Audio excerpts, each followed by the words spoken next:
नमस्कार, शाम के 5 बज रहे हैं। अब देखिए 24 घंटे 24 रिपोर्टर। सबसे पहले शो की 4 बड़ी खबरें। पल्लवी त्यागी बताएंगी हज यात्रा में शैतान को कंकड़ मारने के बाद भगदड़ मचने से 450 से ज्यादा जायरीन की मौत, 700 से ज्यादा घायल, कुछ भारतीयों के भी घायल होने की खबर। पंकज झा बताएंगे मुजफ्फरनगर दंगों की जांच करने वाली सहाय कमेटी ने यूपी के राज्यपाल को दी रिपोर्ट, स्थानीय नेताओं पर दंगा भड़काने का आरोप। राजन सिंह आपको बताएंगे गुजरात के आतंकवाद विरोधी बिल को केंद्र सरकार ने किया पास, विपक्ष ने राष्ट्रपति से की मंजूरी न देने की अपील।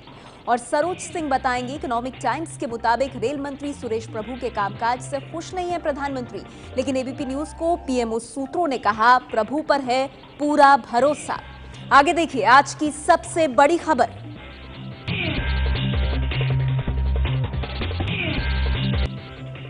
और इस वक्त की बड़ी खबर हज यात्रा से जुड़ी, जहां एक बार फिर बड़ा हादसा हो गया है। इस हादसे में कम से कम 450 से ज्यादा लोगों के मारे जाने और 700 से ज्यादा लोगों के घायल होने की खबर है। सूत्रों के मुताबिक घायलों में कम से कम 2 भारतीय भी शामिल हैं। हालांकि भारत सरकार ने अब तक इस हादसे में किसी भारतीय के हताहत होने की पुष्टि नहीं की है। प्रधानमंत्री मोदी ने ट्विटर पर संदेश लिखकर इस भयानक हादसे पर शोक जाहिर किया है।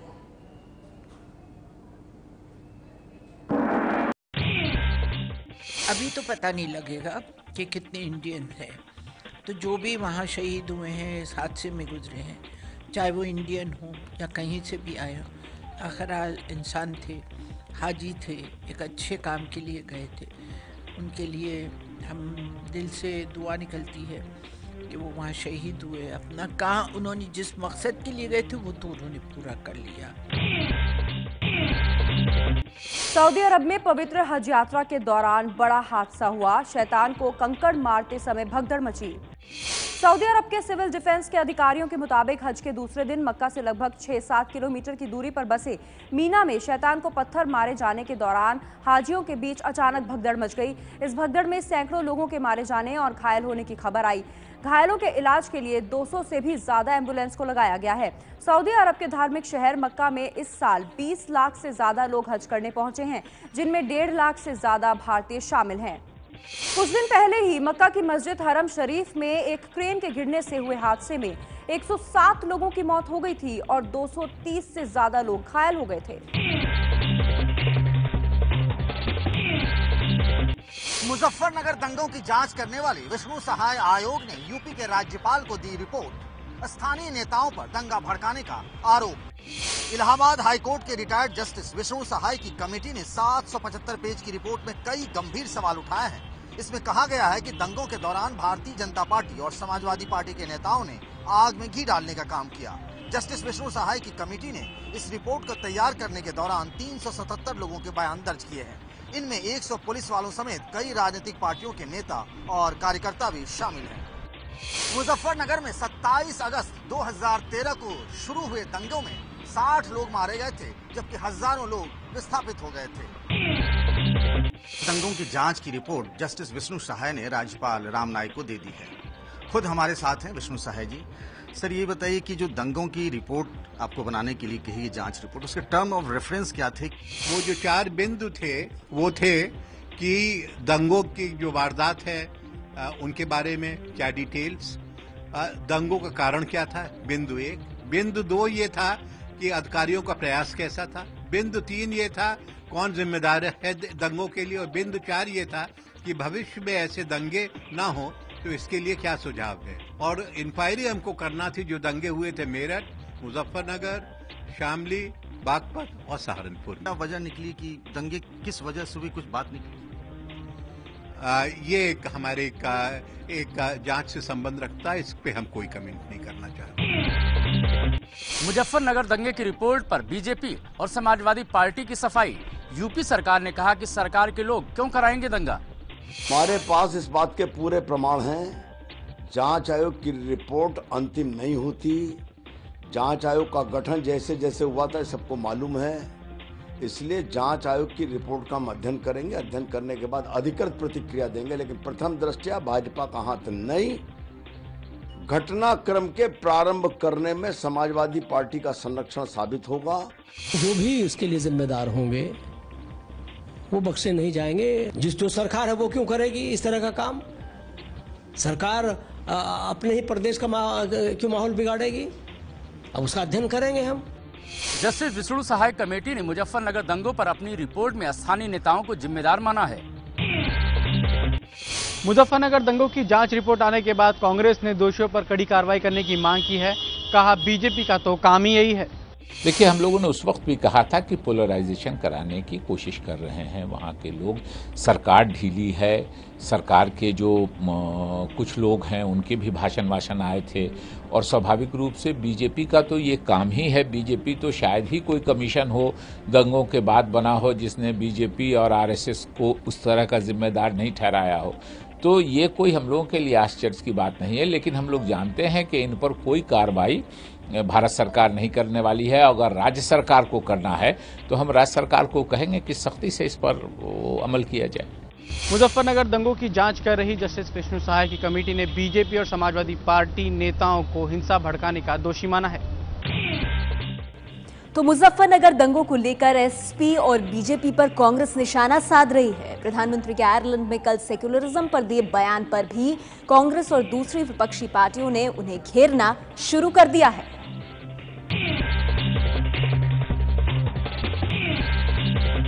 आयरलैंड में संस्कृत में श्लोक सुनाने पर पीएम मोदी के दिए बयान को लेकर विपक्ष ने ऐतराज जताया है। कांग्रेस ने कहा है कि पीएम को विदेश में ऐसे बयान देना शोभा नहीं देता। कि प्रधानमंत्री को किसी चीज की प्रशंसा करना एक अलग बात होती है, लेकिन एक चीज की प्रशंसा करना किसी और चीज की निंदा करके ये प्रधानमंत्री को शोभा नहीं देता। नंबर 2, विशेष रूप से शोभा नहीं देता जब वो विदेश में हो। इसी तरह से जब उन्होंने जापान में जाकर के मंदिर के अंदर कोई कार्यक्रम किया तो कहा कि धर्मनिरपेक्ष लोगों के पेट में दर्द हो जाएगा। मैं हिंदू हूं, मैं रोज मंदिर जाता हूं, इससे मेरी धर्मनिरपेक्षता खराब नहीं होती। प्रधानमंत्री जी विदेश में जाकर के भी उन सवालों को उठा रहे हैं जिससे भारतीयता बदनाम होती है। आयरलैंड में संस्कृत के श्लोकों से स्वागत होने पर पीएम मोदी ने कहा था कि अगर भारत में ऐसा होता तो धर्मनिरपेक्षता पर खड़े हो जाते सवाल। बीजेपी का आरोप है कि कांग्रेस राहुल गांधी के विदेश दौरे के बारे में झूठ बोल रही है, लेकिन कांग्रेस ने फिर से दोहराया है कि अमेरिका के एस्पेन में चार्ली रोज के कार्यक्रम में हिस्सा लेने गए हैं राहुल गांधी। इस कॉन्फ्रेंस को आयोजित करने वाले जो एक पीटरसन है, वो ऑन रिकॉर्ड कह रहे हैं राहुल गांधी नाम के कोई व्यक्ति नेता उनके किसी प्रोग्राम में शरीक नहीं हुए अब तक, ना ही इसकी कोई सूचना है आगे जाकर उनकी किसी प्रकार की पार्टिसिपेशन को लेकर।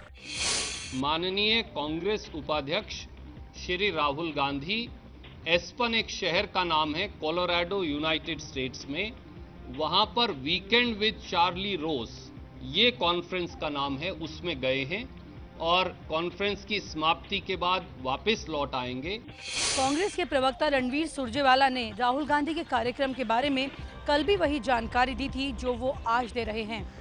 ऐसे में सवाल ये उठता है कि राहुल गांधी के कार्यक्रम के बारे में कौन झूठ बोल रहा है, बीजेपी या कांग्रेस? कांग्रेस महासचिव दिग्विजय सिंह की ओर से ट्विटर पर डाली गई एक तस्वीर को लेकर बड़ा विवाद खड़ा हो गया है। ये वही तस्वीर है जिसमें आधा चेहरा आरएसएस प्रमुख मोहन भागवत का और आधा एमआईएम प्रमुख असदुद्दीन ओवैसी का है। ट्विटर पर तस्वीर के साथ दिग्विजय ने लिखा है, धार्मिक उन्माद के दो चेहरे जो देश के सामाजिक ताने बाने को तबाह कर रहे हैं। दिग्विजय की तरफ से शेयर तस्वीर पर भड़के असदुद्दीन ओवैसी ने भागवत के साथ अपनी तस्वीर को मुसलमानों का अपमान बताया है। ट्विटर पर डाली गई इस तस्वीर को लेकर दिग्विजय सिंह ने कहा है कि उन्हें ये तस्वीर उनके एक दोस्त ने भेजी थी। इकोनॉमिक टाइम्स के मुताबिक प्रधानमंत्री मोदी का कार्यालय पीएमओ रेल मंत्रालय के कामकाज से खुश नहीं है। सूत्रों के मुताबिक पीएमओ को लग रहा है कि मोदी के आर्थिक विजन के मुताबिक रेलवे के प्रोजेक्ट रफ्तार नहीं पकड़ पा रहे। 7 सितंबर को पीएम मोदी के मुख्य सचिव निपेंद्र मिश्रा की तरफ से चिट्ठी में रेल मंत्रालय के कामकाज को कई मामलों में संतोषजनक से कम बताया गया है। हालांकि पीएमओ ने अपनी चिट्ठी में ये भी लिखा है कि रेल मंत्री सुरेश प्रभु के कुशल नेतृत्व में रेल मंत्रालय अपने लक्ष्य को हासिल कर लेगा। व्यापम घोटाले की जांच कर रही सीबीआई ने आज बड़ी कार्रवाई करते हुए उत्तर प्रदेश और मध्य प्रदेश के 40 जगहों पर छापेमारी की है। सीबीआई की टीम ने विदिशा जिले के सिरोंज में मध्य प्रदेश के पूर्व मंत्री और व्यापम घोटाले के आरोप में लगभग 1.5 साल से जेल में बंद लक्ष्मीकांत शर्मा के घर छापा मारा। सीबीआई की 5 सदस्यीय टीम ने सुबह 8 बजे छापा मारकर घर के अंदर जांच पड़ताल की और घर के सदस्यों से पूछताछ की। लक्ष्मीकांत शर्मा के दोनों भाई उमाकांत शर्मा और नलिनीकांत शर्मा घर पर ही मौजूद थे। सूत्रों का कहना है कि इनसे भी पूछताछ की गई है। इसके अलावा मध्य प्रदेश के भोपाल, इंदौर, गुना, जबलपुर और उज्जैन में भी सीबीआई ने छापेमारी की है। मध्य प्रदेश में सरकारी नौकरियों में नियुक्तियों को लेकर एक बड़ा घोटाला हुआ है, जिसके तार बड़े राजनेताओं तक पहुंच रहे हैं। व्यापम घोटाला भले ही मध्य प्रदेश में हुआ हो, लेकिन फर्जी परीक्षार्थियों और फर्जी स्कोरर के तार यूपी से भी जुड़े हुए हैं। सीबीआई ने यूपी के लखनऊ, इलाहाबाद और कानपुर में भी कई जगहों पर छापे मारे हैं। सीबीआई ने व्यापम घोटाले के सिलसिले में छापेमारी की। कार्रवाई मुख्य तौर पर मध्य प्रदेश और उत्तर प्रदेश में की गई है। सीबीआई ने जिन अहम ठिकानों पर छापे मारे हैं उनमें इंदौर के विनय नगर में आरोपित पंकज त्रिवेदी के घर पर भी छापा मारा गया है। इसके अलावा व्यापम के सरगना जगदीश सागर के गुलाब बाग के मकान समेत 5 और ठिकानों पर भी सीबीआई की टीम दस्तावेज खंगालने पहुंची। सीबीआई ने कुल मिलाकर भोपाल में 7, इंदौर में 5 और उज्जैन में 3 ठिकानों पर छापे मारे हैं। गुजरात सरकार के आतंकवाद विरोधी कानून गुजकोक को केंद्र सरकार ने दी मंजूरी। आपत्तियों पर गुजरात सरकार के जवाब से संतुष्ट हुआ गृह मंत्रालय। केंद्र सरकार ने गुजरात के आतंकवाद विरोधी बिल गुजकोक को अपनी सहमति देते हुए इसे मंजूरी के लिए राष्ट्रपति के पास भेजने का फैसला किया है।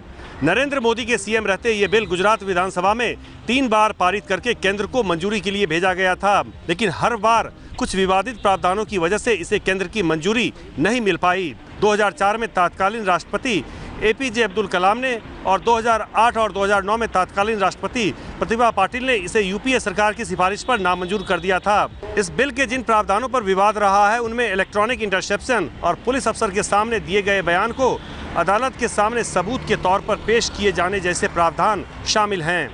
गुजरात सरकार के इस नए कानून में चार्जशीट फाइल करने की समय सीमा 90 दिन से बढ़ाकर 180 दिन करने का प्रावधान है। गुजरात के आतंकवाद विरोधी कानून को केंद्र सरकार की मंजूरी का विपक्षी दलों ने किया विरोध। राष्ट्रपति से की बिल को नामंजूर करने की अपील। कांग्रेस जेडीयू ने कहा नागरिकों के बुनियादी अधिकारों के खिलाफ है गुजरात का ये कानून।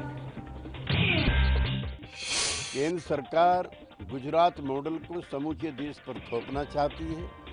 फोन टेपिंग से लेकर के बेगुनाह लोगों को फंसाने के लिए कोई भी सबूत की आवश्यकता नहीं होगी।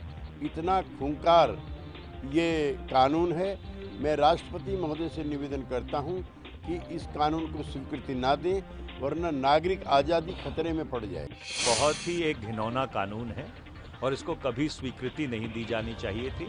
आप देखेंगे कि आने वाले समय में बेगुनाह लोगों के खिलाफ, खासकर जो अल्पसंख्यक हैं, उनके खिलाफ इसका इस्तेमाल किया जाएगा।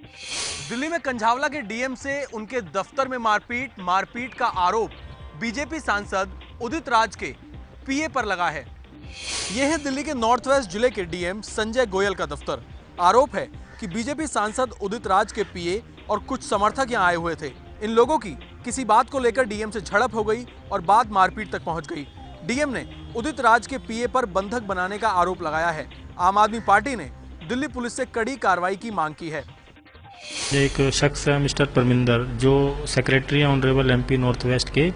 वो लगभग 80-90 लोगों के साथ में मेरे ऑफिस में आ गए और बार्जिन किया बिना किसी परमिशन के, बिना किसी स्लिप के। तो उसके बाद मैंने उनसे पूछा कि इस तरह से इतने लोगों का अंदर आने का क्या मतलब है और क्या इशू है। बोले नहीं, मैं सेक्रेटरी हूं और मुझे कोई परमिशन की जरूरत नहीं है और ये सब लोग भी यहाँ रहेंगे और भी लोग अंदर आएंगे। मामला हाई प्रोफाइल होने के चलते पुलिस फूंक कर कदम रख रही है।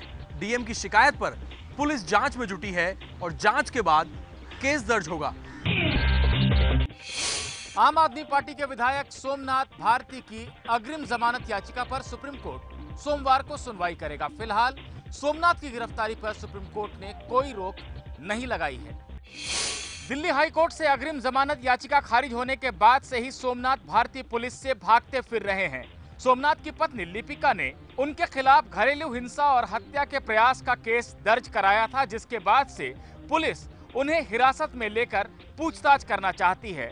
गिरफ्तारी से बचने के लिए सोमनाथ ने पहले दिल्ली हाईकोर्ट का दरवाजा खटखटाया था, जहां से उन्हें राहत नहीं मिली थी। आज उन्होंने सुप्रीम कोर्ट से भी अग्रिम जमानत की फरियाद की, जहां से उन्हें फिलहाल कोई राहत नहीं मिली है। बिहार में खुलेआम नकल की खबरें आने के बाद सरकार ने इस पर रोक लगाने के वादे तो किए, लेकिन हालात में ज्यादा अंतर नहीं आया है। ये तस्वीरें बिहार में आरा जिले के वीर कुंवर सिंह विश्वविद्यालय की हैं। यहाँ BA पार्ट 3 की परीक्षा में खुलेआम नकल हो रही है। परीक्षा दे रहे छात्र छात्राएं सामने किताब रखकर नकल कर रहे थे। आरा में नकल की हालत ऐसी है कि एक दरोगा वर्दी में अपनी बेटी को नकल करवाने क्लासरूम में पहुंच गया। ये पहली बार नहीं है जब बिहार में नकल की इस तरह की तस्वीरें सामने आई हैं, लेकिन सवाल ये है कि बिहार में शिक्षा का इस तरह का जंगल राज कब खत्म होगा। क्या राजधानी दिल्ली में डेंगू फैलने का कारण रहा दिल्ली सरकार और MCD की लड़ाई? ये सवाल खड़ा होता है दिल्ली सरकार के उस हलफनामे की वजह से जो उसने दिल्ली हाई कोर्ट में दिया है। डेंगू के रोकथाम मामले की सुनवाई के दौरान दिल्ली सरकार ने दिल्ली हाई कोर्ट में कहा कि उसने रोकथाम के लिए समुचित कदम उठाए हैं, लेकिन दिल्ली सरकार के इस बयान पर सवाल खड़ा करता है उसका खुद का हलफनामा। दिल्ली सरकार के हलफनामे के मुताबिक डेंगू और मलेरिया जैसी बीमारियों की रोकथाम के लिए MCD को दिए जाने वाले फंड में से 25% फंड उसने तब जारी किया जब दिल्ली में कई मौतें हो चुकी थी, यानी 17 सितंबर को। वहीं उसकी दूसरी किश्त जो कि 50% पैसे की थी वो तब जारी की गई जब दिल्ली हाई कोर्ट ने दिल्ली सरकार से जवाब मांगा था कि उसने MCD को कितना पैसा दिया। दिल्ली सरकार के हलफनामे के मुताबिक उसने MCD को डेंगू और मलेरिया की रोकथाम के लिए 25% की पहली किश्त 17 और 18 सितंबर को जारी की। दिल्ली हाई कोर्ट ने अब इस मामले में दिल्ली सरकार, MCD और NDMC से विस्तृत रिपोर्ट देने को कहा है और इस मामले की अगली सुनवाई 29 सितंबर को होगी। डेंगू खत्म करने को लेकर सरकार की तरफ से तमाम जागरूकता अभियान चलाए जा रहे हैं, लेकिन इसको लेकर कई फिल्मी सितारों का गैर जिम्मेदार रवैया सामने आया है। मुंबई में कई फिल्मी सितारों के घर पर डेंगू का लार्वा मिला है। मुंबई के जुहू और मलबार हिल इलाके में डेंगू की जांच के लिए पहुंची BMC की टीम को अभिनेत्री जूही चावला, अनिल कपूर, जितेंद्र के घरों में डेंगू मच्छरों के लार्वा मिले हैं। जुहू और मलबार हिल में इनके घर है। BMC ने सितारों को नोटिस जारी करके जवाब भी मांगा है। 1 जनवरी से लेकर मुंबई में अब तक डेंगू की वजह से 67 लोगों की मौत हुई है। ऐसे में फिल्मी सितारों की यह जिम्मेदारी बन जाती है कि वो इसके प्रति लोगों में जागरूकता निर्माण करें।